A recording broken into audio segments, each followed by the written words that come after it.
Debates వెనకాల దాక్కుని సంస్కారహీనమైన భాషల్ని భావాలని రకరకాల మాధ్యాల్లో విరజిమ్ముతూ ఉంటారు.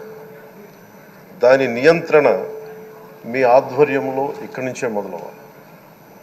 ఇందాక సభానాయకులు గౌరవ ముఖ్యమంత్రి శ్రీ చంద్రబాబు నాయుడు గారు చెప్తారు, ఆడబిడ్డలు ఏ విధంగా నలిగిపోయారు ఈ రాష్ట్రంలో గత 5 సంవత్సరాల్లో.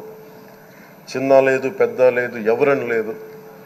ఎవరన్నా సరే ఒక మాట మాట్లాడితే వాళ్ళు వ్యక్తిగతంగా దూషణ, సోషల్ మీడియాలో వాళ్ళని క్యారెక్టర్ అసాసినేట్ చేయటం, వాళ్ళు పెద్ద నాయకులు కావచ్చు, కార్యకర్తలు కావచ్చు, లేదా వాళ్ళకి ఎదురు తిరిగి ఒక ఒపీనియన్ చెప్పి ఎవరైనా సగటు మనిషి కూడా కావచ్చు, అది ఇక్కడితో ఈ రోజు నుంచి ఆగిపోవాలి అధ్యక్ష. అది మీ ఆధ్వర్యంలోనే మొదలవ్వాలి. గత ప్రభుత్వం తాలూకు సభ జరిగిన విధానం చూస్తే